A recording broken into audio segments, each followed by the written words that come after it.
ಆಕಾಶವಾಣಿ ಪ್ರದೇಶ ಸಮಾಚಾರ ಓದುತ್ತಿರುವವರು ಹರ್ಷವರ್ಧನ್ ಶೀಲ್ವಂತ್. ಮುಖ್ಯಾಂಶಗಳು: ಕ್ವಾಂಟಮ್ ರೋಡ್ ಮ್ಯಾಪ್, ಬೆಂಗಳೂರಿನ ಹೆಸರಘಟ್ಟದಲ್ಲಿ ಕ್ವಾಂಟಮ್ ಸಿಟಿ ನಿರ್ಮಾಣ. ಸಬ್ಕಾ ಸಾಥ್ ಸಬ್ಕಾ ವಿಕಾಸ್, ಕೇಂದ್ರದಿಂದ ಆರೆಂಜ್ ಇಕಾನಮಿ ಕುರಿತ ಮಹತ್ವದ ವೆಬಿನಾರ್ ಇಂದು. ಈ ತಿಂಗಳ 14ನೇ ತಾರೀಖಿನವರೆಗೆ ವಿಶ್ವ ಗ್ಲುಕೋಮಾ ಜಾಗೃತಿ ಸಪ್ತಾಹ. ಟಿ20 ವಿಶ್ವಕಪ್ ಕ್ರಿಕೆಟ್, ಸತತ 2ನೇ ಬಾರಿಗೆ ಭಾರತ ಕ್ರಿಕೆಟ್ ತಂಡ ವಿಶ್ವ ಚಾಂಪಿಯನ್. ಈಗ ವಾರ್ತೆಗಳ ವಿವರ. ಕ್ವಾಂಟಮ್ ರೋಡ್ ಮ್ಯಾಪ್ನ ಅನುಷ್ಠಾನಕ್ಕೆ 10 ಕೋಟಿ ರೂಪಾಯಿ ಪ್ರಸಕ್ತ ಸಾಲಿನ ಬಜೆಟ್ನಲ್ಲಿ ಮುಖ್ಯಮಂತ್ರಿಯವರು ಘೋಷಿಸಿರುವುದು ಕರ್ನಾಟಕವನ್ನು ಕ್ವಾಂಟಮ್ ಕ್ಷೇತ್ರದ ಕೇಂದ್ರವನ್ನಾಗಿಸುವ ಪ್ರಮುಖ ಹೆಜ್ಜೆಯಾಗಿದೆ ಎಂದು ವಿಜ್ಞಾನ ಮತ್ತು ತಂತ್ರಜ್ಞಾನ ಖಾತೆ ಸಚಿವ ಎನ್ಎಸ್ ಬೋಸರಾಜು ಹೇಳಿದ್ದಾರೆ. ಬೆಂಗಳೂರು ಕ್ವಾಂಟಮ್ ಶೃಂಗಸಭೆಯಲ್ಲಿ ಕ್ವಾಂಟಮ್ ತಂತ್ರಜ್ಞಾನ ಕ್ಷೇತ್ರವನ್ನು ಅಭಿವೃದ್ಧಿಪಡಿಸಲು 1,000 ಕೋಟಿ ರೂಪಾಯಿ ಹೂಡಿಕೆ ಮಾಡುವುದಾಗಿ ಮುಖ್ಯಮಂತ್ರಿ ಭರವಸೆ ನೀಡಿದ್ದರು.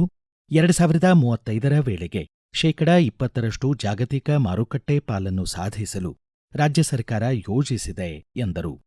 ಬೆಂಗಳೂರಿನ ಹೆಸರಘಟ್ಟದಲ್ಲಿ ಕ್ವಾಂಟಮ್ ಸಿಟಿ ನಿರ್ಮಿಸಲು ಸ್ಥಳ ಗುರುತಿಸಿ ಅಭಿವೃದ್ಧಿಪಡಿಸಲಾಗುತ್ತಿದೆ.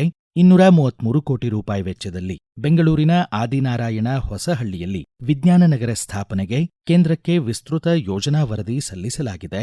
ವಿಜಯನಗರ, ಬಳ್ಳಾರಿ, ಚಿತ್ರದುರ್ಗ, ಯಾದಗಿರಿ, ಕೊಪ್ಪಳ ಮತ್ತು ಬೀದರ್ನಲ್ಲಿ 24 ಕೋಟಿ ರೂಪಾಯಿ ವೆಚ್ಚದಲ್ಲಿ 6 ನೂತನ ತಾರಾಲಯಗಳನ್ನು ನಿರ್ಮಿಸಲು ಅನುದಾನ ಒದಗಿಸಲಾಗಿದೆ ಎಂದು ಎನ್ಎಸ್ ಬೋಸರಾಜು ತಿಳಿಸಿದ್ದಾರೆ.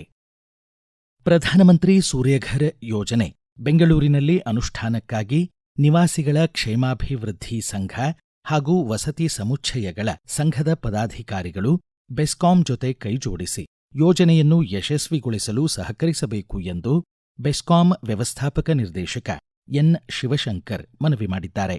ಬೆಸ್ಕಾಂ ನಿಗಮ ಕಚೇರಿಯಲ್ಲಿ ವಿವಿಧ ಬಡಾವಣೆಗಳ ನಿವಾಸಿಗಳ ಕ್ಷೇಮಾಭಿವೃದ್ಧಿ ಸಂಘದ ಪದಾಧಿಕಾರಿಗಳೊಂದಿಗೆ ಅವರು ಚರ್ಚಿಸಿದರು. ಮೇಲ್ಛಾವಣಿ ಸೌರ ವಿದ್ಯುತ್ ಉತ್ಪಾದನೆಯನ್ನು ಉತ್ತೇಜಿಸಲು ಗ್ರಾಹಕರು ಮೇಲ್ಛಾವಣಿ ಸೌರ ಘಟಕಗಳನ್ನು ಅಳವಡಿಸಿಕೊಳ್ಳಲು ಅಗತ್ಯ ಸಹಾಯವನ್ನು ಬೆಸ್ಕಾಂ ನೀಡಲಿದೆ. ಪಿಎಂ ಸೂರ್ಯಘರ್ ಯೋಜನೆ ಅಡಿ ಬೆಸ್ಕಾಂ ವ್ಯಾಪ್ತಿಯಲ್ಲಿ ಈಗಾಗಲೇ ಒಟ್ಟು 4.87 ಮೆಗಾವ್ಯಾಟ್ ಸಾಮರ್ಥ್ಯದ ಮೇಲ್ಛಾವಣಿ ಸೌರ ವಿದ್ಯುತ್ ಘಟಕಗಳು ಅಳವಡಿಕೆಯಾಗಿದ್ದು, ಇದುವರೆಗೆ 137 ಅರ್ಜಿಗಳು ಬಂದಿವೆ ಎಂದು ಅವರು ತಿಳಿಸಿದರು.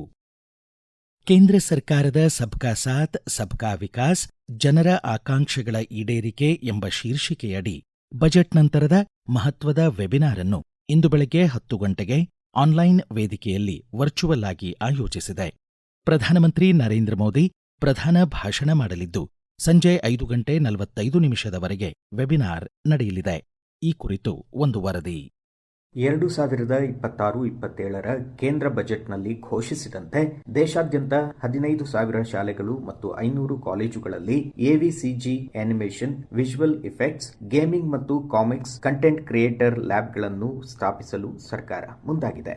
ಔಪಚಾರಿಕ ಶಿಕ್ಷಣ ವ್ಯವಸ್ಥೆಯಲ್ಲಿ ಸೃಜನಶೀಲ ಮತ್ತು ಡಿಜಿಟಲ್ ಕೌಶಲ್ಯಗಳನ್ನು ಅಳವಡಿಸುವುದು ಮತ್ತು ಭಾರತದ ಆರೆಂಜ್ ಇಕಾನಮಿಯನ್ನು ಬಲಪಡಿಸುವುದು ಮುಖ್ಯ ಉದ್ದೇಶವಾಗಿದೆ. ಈ ಯೋಜನೆಯ ರಾಷ್ಟ್ರಮಟ್ಟದ ಅನುಷ್ಠಾನಕ್ಕೆ ಐಐಸಿಟಿ ನೋಡಲ್ ಏಜೆನ್ಸಿಯಾಗಿ ಕಾರ್ಯನಿರ್ವಹಿಸಲಿದೆ. ಮಾಹಿತಿ ಮತ್ತು ಪ್ರಸಾರ ಸಚಿವಾಲಯ, ಉನ್ನತ ಶಿಕ್ಷಣ ಇಲಾಖೆ ಮತ್ತು ನೀತಿ ಆಯೋಗದ ಸಮನ್ವಯದೊಂದಿಗೆ ಈ ಕಾರ್ಯಕ್ರಮವನ್ನು ಆಯೋಜಿಸಲಾಗಿದೆ. ಈ ಡಿಜಿಟಲ್ ಕ್ರಾಂತಿಯ ಪ್ರಯೋಜನವನ್ನು ಪಡೆಯಲು ರಾಜ್ಯದ ಎಲ್ಲ ವಿಶ್ವವಿದ್ಯಾಲಯಗಳು, ಕಾಲೇಜುಗಳು ಮತ್ತು ಶಾಲಾ ಶಿಕ್ಷಣ ಸಂಸ್ಥೆಗಳು ಹೆಚ್ಚಿನ ಸಂಖ್ಯೆಯಲ್ಲಿ ಭಾಗವಹಿಸುವಂತೆ ರಾಜ್ಯ ಸರ್ಕಾರಗಳಿಗೆ ಮಾಹಿತಿ ನೀಡಲಾಗಿದೆ ಎಂದು ಕೇಂದ್ರ ಮಾಹಿತಿ ಮತ್ತು ಪ್ರಸಾರ ಸಚಿವಾಲಯದ ಕಾರ್ಯದರ್ಶಿ ಸಂಜಯ್ ಜಾಜು ತಿಳಿಸಿದ್ದಾರೆ. ಪ್ರಸಕ್ತ ಆಯವ್ಯಯದಲ್ಲಿ ಮಿಲೆಟ್ ಹಬ್ ಸ್ಥಾಪನೆಗೆ ಮುಖ್ಯಮಂತ್ರಿಯವರು ಪ್ರಾವಧಾನ ಕಲ್ಪಿಸಿದ್ದು, ಕಲಬುರಗಿಗೆ ಆದ್ಯತೆ ನೀಡುವಂತೆ ಪ್ರಸ್ತಾವ ಸಿದ್ಧಪಡಿಸಿ ಕೃಷಿ ಇಲಾಖೆ ಮೂಲಕ ಜಿಲ್ಲಾಡಳಿತ ಸಲ್ಲಿಸಲಿದೆ ಎಂದು ಜಿಲ್ಲಾ ಉಸ್ತುವಾರಿ ಸಚಿವ ಪ್ರಿಯಾಂಕ್ ಖರ್ಗೆ ಎಕ್ಸ್ ಮಾಧ್ಯಮದಲ್ಲಿ ತಿಳಿಸಿದ್ದಾರೆ. ಸಿರಿಧಾನ್ಯ ಶಕ್ತಿ ಪರಿಚಯಿಸಲು ಕಲಬುರಗಿ ರೊಟ್ಟಿಗೆ ಬ್ರ್ಯಾಂಡ್ ದೊರಕಿಸಿದಂತೆ ಪವಾಡ ಧಾನ್ಯಗಳ ಮಾರುಕಟ್ಟೆಗೆ ಡಿಜಿಟಲ್ ವೇದಿಕೆ ಕಲ್ಪಿಸಿ ರೈತರು ನೇರವಾಗಿ ಗ್ರಾಹಕರೊಂದಿಗೆ ಸಂಪರ್ಕಿಸಿ ಸುಸ್ಥಿರ ಸಿರಿಧಾನ್ಯಗಳ ಬಳಕೆಯನ್ನು ಪ್ರೋತ್ಸಾಹಿಸುವ ಉದ್ದೇಶ ಹೊಂದಲಾಗಿದೆ ಎಂದಿದ್ದಾರೆ. ಈಗ ಪ್ರಕಟಣೆ, ನಂತರ ಪ್ರದೇಶ ಸಮಾಚಾರ ಮುಂದುವರಿಯುವುದು.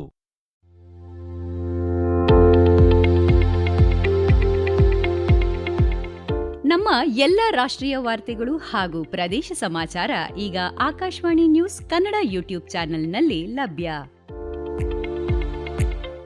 ನಮ್ಮ ಎಕ್ಸ್ ಖಾತೆ ಮತ್ತು ಇನ್ಸ್ಟಾಗ್ರಾಂ ಖಾತೆ ಆಕಾಶವಾಣಿ ನ್ಯೂಸ್ ಕನ್ನಡ. ಹೆಚ್ಚಿನ ಮಾಹಿತಿಗಾಗಿ ನಮ್ಮ ಫೇಸ್ಬುಕ್ ಖಾತೆ ಆಕಾಶವಾಣಿ ವಾರ್ತೆ ಕನ್ನಡವನ್ನು ಅನುಸರಿಸಿ. ಮಾಹಿತಿಗಳ ಹೂರಣ, ವಾರದ ಕಾರ್ಯಕ್ರಮ, ಪ್ರಚಲಿತ ವಿದ್ಯಮಾನ ಪ್ರತಿ ಬುಧವಾರ ರಾತ್ರಿ 9:15 ಪ್ರದೇಶ ಸಮಾಚಾರ ಕೇಳುತ್ತಿದ್ದೀರಿ. ಎಸ್ಎಸ್ಎಲ್ಸಿ ವಾರ್ಷಿಕ ಪರೀಕ್ಷೆ ಹಿನ್ನೆಲೆ ವಿದ್ಯಾರ್ಥಿಗಳಲ್ಲಿ ಪರೀಕ್ಷಾ ಭಯ ನಿವಾರಿಸಿ ಆತ್ಮಸ್ಥೈರ್ಯ ತುಂಬಲು ರಾಜ್ಯ ಶಾಲಾ ಪರೀಕ್ಷೆ ಮತ್ತು ಮೌಲ್ಯನಿರ್ಣಯ ಮಂಡಳಿ ಸಹಾಯವಾಣಿ ಆರಂಭಿಸಿದೆ. ಈ ತಿಂಗಳ 15ನೇ ತಾರೀಖಿನವರೆಗೆ ನಿತ್ಯ ಸಂಜೆ 4 ಗಂಟೆಯಿಂದ ರಾತ್ರಿ 8 ಗಂಟೆಯವರೆಗೆ, ಭಾನುವಾರ ಬೆಳಗ್ಗೆ 11 ಗಂಟೆಯಿಂದ ಸಂಜೆ 5ರವರೆಗೆ ಸಹಾಯವಾಣಿ ಕಾರ್ಯನಿರ್ವಹಿಸಲಿದೆ. ಆಸಕ್ತ ವಿದ್ಯಾರ್ಥಿಗಳು ಹಾಗೂ ಪೋಷಕರು ದೂರವಾಣಿ ಸಂಖ್ಯೆ 080-2331-0075 ಅಥವಾ 080-2331-0076 ಸಂಪರ್ಕಿಸಬಹುದು. ರಾಷ್ಟ್ರೀಯ ಮಾಧ್ಯಮಿಕ ಶಿಕ್ಷಣ ಅಭಿಯಾನದ ಧಾರವಾಡ ಜಿಲ್ಲೆಯ ಸಹಾಯಕ ಯೋಜನಾ ಸಮನ್ವಯ ಅಧಿಕಾರಿ ರೇಣುಕಾ ಅಮಲ್ಝರಿ ವಿಶೇಷ ಆಪ್ತ ಸಮಾಲೋಚನಾ ಸಹಾಯವಾಣಿ ಕುರಿತು ಪ್ರದೇಶ ಸಮಾಚಾರಕ್ಕಾಗಿ ಮಾಹಿತಿ ನೀಡಿದ್ದಾರೆ.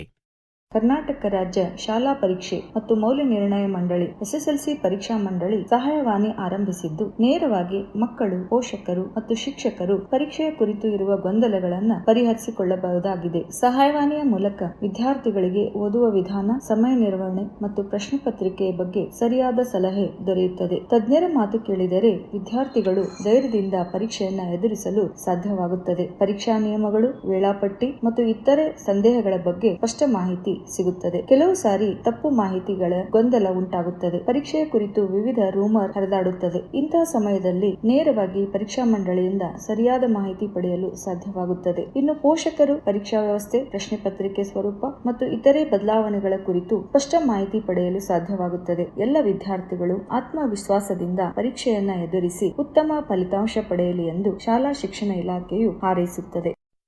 ಭಾರತವೊಂದರಲ್ಲೇ 12 ಮಿಲಿಯನ್ ಜನ ಗ್ಲುಕೋಮಾ ಕಾಯಿಲೆಯಿಂದ ಪೀಡಿತರಾಗಿದ್ದಾರೆ. ದೃಷ್ಟಿದೋಷ ಪತ್ತೆ ಹಚ್ಚಲು ಮತ್ತು ತಡೆಗಟ್ಟಲು 40 ವರ್ಷ ವಯಸ್ಸಿನ ನಂತರ ನಿಯಮಿತವಾಗಿ ಕಣ್ಣಿನ ತಪಾಸಣೆ ಮಾಡಿಸಿಕೊಳ್ಳುವುದು ಮುಖ್ಯ ಎಂದು ಬೆಂಗಳೂರಿನ ನಾರಾಯಣ ನೇತ್ರಾಲಯದ ನಿರ್ದೇಶಕ ನರೇನ್ ಶೆಟ್ಟಿ ತಿಳಿಸಿದ್ದಾರೆ. ಗ್ಲುಕೋಮಾವನ್ನು ದೃಷ್ಟಿಯ ನಿಶ್ಶಬ್ದ ಕಳ್ಳ ಎಂದು ಪರಿಗಣಿಸಲಾಗಿದೆ. ಈ ತಿಂಗಳ 8ನೇ ತಾರೀಖಿನಿಂದ 14ರವರೆಗೆ ವಿಶ್ವ ಗ್ಲುಕೋಮಾ ಜಾಗೃತಿ ವಾರ ಆಚರಿಸಲಾಗುತ್ತಿದೆ ಎಂದರು. ಕೇಂದ್ರ ಪುರಸ್ಕೃತ ಎಚ್ಪಿವಿ ಲಸಿಕೆ ಅಭಿಯಾನ ರಾಜ್ಯಾದ್ಯಂತ 3 ತಿಂಗಳುಗಳ ಕಾಲ ನಡೆಯಲಿದೆ. ಪೋಷಕರ ಒಪ್ಪಿಗೆಯ ಮೇರೆಗೆ ಲಸಿಕೆ ನೀಡಲು ಯೋಜಿಸಲಾಗಿದೆ. ಹ್ಯೂಮನ್ ಪ್ಯಾಪಿಲೋಮಾ ವೈರಸ್ ಲಸಿಕೆ ಮಾರುಕಟ್ಟೆಯಲ್ಲಿ 10,000 ರೂಪಾಯಿ ದರ ಹೊಂದಿದ್ದು, ಕೇಂದ್ರ ಸರ್ಕಾರ ಉಚಿತವಾಗಿ ಬಳ್ಳಾರಿ ಜಿಲ್ಲೆಯ 14 ವರ್ಷದ 20,000 ಬಾಲಕಿಯರಿಗೆ ನಾಡಿದ್ದು 11ನೇ ತಾರೀಖಿನಿಂದ ಲಸಿಕೆ ಹಾಕಲಿದೆ ಎಂದು ಜಿಲ್ಲಾಧಿಕಾರಿ ಕೆ. ನಾಗೇಂದ್ರ ಪ್ರಸಾದ್ ತಿಳಿಸಿದ್ದಾರೆ. 2026ರ ಐಸಿಸಿ ಟಿ20 ವಿಶ್ವಕಪ್ ಕ್ರಿಕೆಟ್ 10ನೇ ಆವೃತ್ತಿಯ ಅಂತಿಮ ಪಂದ್ಯದಲ್ಲಿ ನ್ಯೂಜಿಲೆಂಡ್ ತಂಡದ ವಿರುದ್ಧ 96 ರನ್ಗಳ ಅಂತರದಿಂದ ಗೆಲುವು ಸಾಧಿಸಿ 2ನೇ ಬಾರಿಗೆ ಭಾರತ ಕ್ರಿಕೆಟ್ ತಂಡ ವಿಶ್ವ ಚಾಂಪಿಯನ್ ಪಟ್ಟ ಅಲಂಕರಿಸಿತು. ಅಹಮದಾಬಾದಿನ ನರೇಂದ್ರ ಮೋದಿ ಕ್ರೀಡಾಂಗಣದಲ್ಲಿ ನಡೆದ ಫೈನಲ್ ಪಂದ್ಯದಲ್ಲಿ ಭಾರತ ತಂಡ 20 ಓವರ್ಗಳಲ್ಲಿ 5 ಹುದ್ದರಿಗಳ ನಷ್ಟದೊಂದಿಗೆ 255 ರನ್ ಗಳಿಸಿತು.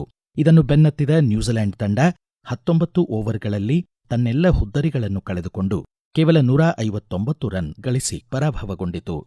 ಬೌಲರ್ ಜಸ್ಪ್ರೀತ್ ಬುಮ್ರಾ 4 ಓವರ್ಗಳಲ್ಲಿ 15 ರನ್ ನೀಡಿ 4 ವಿಕೆಟ್ ಕಬಳಿಸಿ ಪಂದ್ಯಶ್ರೇಷ್ಠ ಪ್ರಶಸ್ತಿ ಪಡೆದರು. ಬ್ಯಾಟ್ಸ್ಮನ್ ಸಂಜು ಸ್ಯಾಮ್ಸನ್ 5 ಪಂದ್ಯಗಳಲ್ಲಿ ಸತತ 3 ಅರ್ಧಶತಕಗಳೊಂದಿಗೆ 321 ರನ್ ದಾಖಲಿಸಿ ಟಿ20 ಸರಣಿ ಶ್ರೇಷ್ಠ ಪುರಸ್ಕಾರಕ್ಕೆ ಭಾಜನರಾದರು. ಪ್ರಧಾನಮಂತ್ರಿ ನರೇಂದ್ರ ಮೋದಿ, ಮುಖ್ಯಮಂತ್ರಿ ಸಿದ್ದರಾಮಯ್ಯ ಚಾಂಪಿಯನ್ ಭಾರತ ಕ್ರಿಕೆಟ್ ತಂಡವನ್ನು ಅಭಿನಂದಿಸಿದ್ದಾರೆ. ಕೊನೆಯಲ್ಲಿ ಮತ್ತೊಮ್ಮೆ ಮುಖ್ಯಾಂಶಗಳು. ಕ್ವಾಂಟಮ್ ರೋಡ್ ಮ್ಯಾಪ್, ಬೆಂಗಳೂರಿನ ಹೆಸರಘಟ್ಟದಲ್ಲಿ ಕ್ವಾಂಟಮ್ ಸಿಟಿ ನಿರ್ಮಾಣ.